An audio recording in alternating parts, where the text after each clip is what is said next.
to another Engage Finance YouTube video. Okay, this week we're going to have a look at the advantages of buying single lets compared to the high yielding multi-unit blocks, HMOs, that sort of style of property. Okay, so if you like this sort of video, please make sure you drop us a like and subscribe.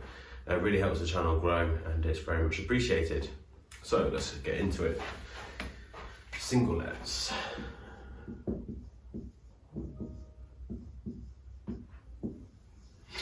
First of all, what do I mean by single let? Single let is a standard property that's let out on a AST, assured short-hold tenancy agreement, to a single person or single family. Okay, so not individual rooms or not multiple flats on one freehold, just a single house that's rented out to a family. So yeah, pretty straightforward. Obviously the disadvantages are lower yields, the rental's not as high. That's pretty much it really. But yeah, let's have a look at some of the benefits. So, as I've touched on there, it's less hassle. Most of the time, once a family has moved in, they're usually in there for a sustained period of time. ASTs tend to be 6 months at a time, but a lot of families will just stay there a year, 2 years, 3 years, whatever.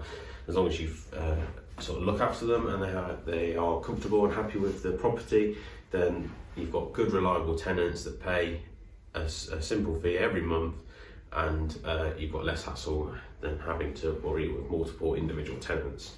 Okay. Cheaper to buy, usually.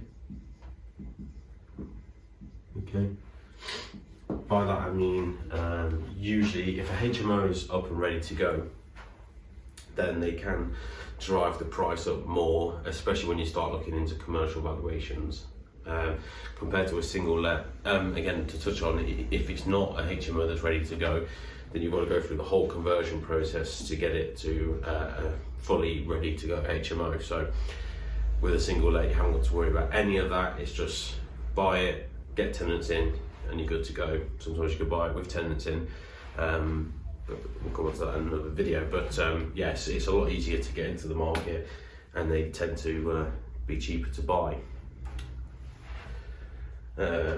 Leading on to that, or leading on from that, cheaper rates.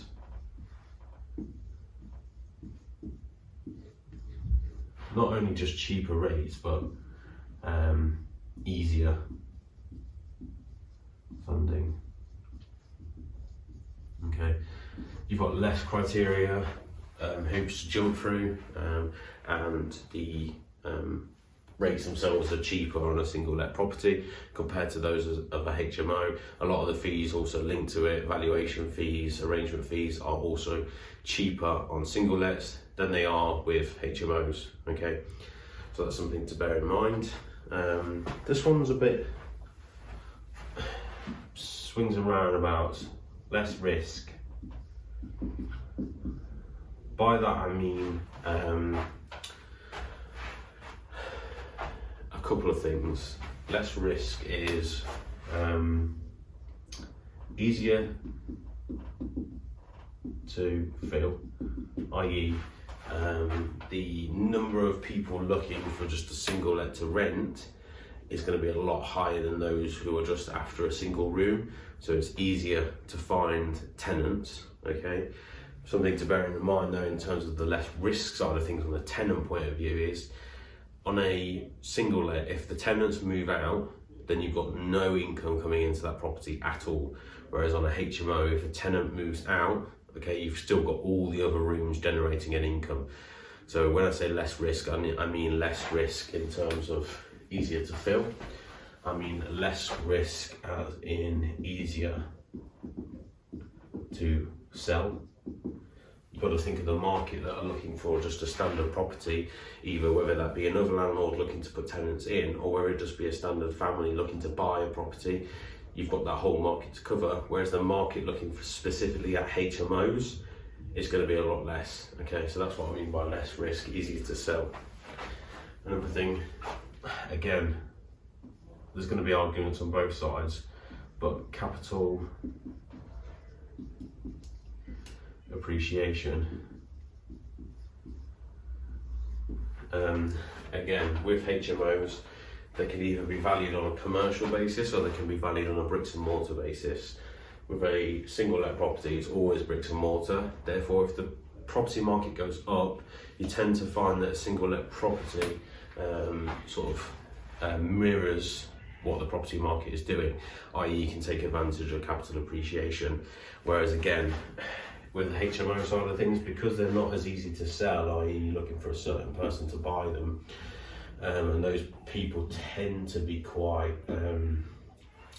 property savvy, as in they're investors, they've got other properties in the background, and they're now looking for another HMO. They know they can drive that price down and warrant buying it.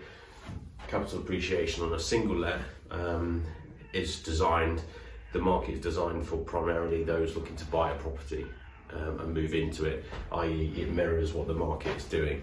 Okay. What else do I mean on less risk? You're spreading your investment.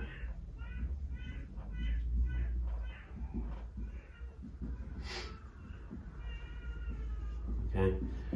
I.e. what do I mean by spreading investment? I mean, rather than tying up more cash in a higher generating income stream, i.e. a HMO, you're spreading it across multiple cheaper buy-to-let properties. So if the market goes down in one area, again looking at the capital appreciation side of things, then you've still got property in other areas that are less likely to depreciate in value. Okay, so you're spreading your investment across multiple different pots rather than all in one. Okay, and there's some of the benefits of having a single let compared to a multi-let property. I know a lot of people that just purely focus on single lets and have a good portfolio of them because they're just hands off. Money comes in every month. Yes, it's not as high as some of these multi-unit properties. However, it's comes in every month, no hassle, no calls at stupid o'clock in the morning from students or tenants stuck out of the property.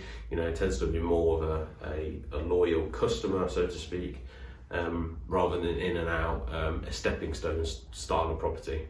So just some things to consider.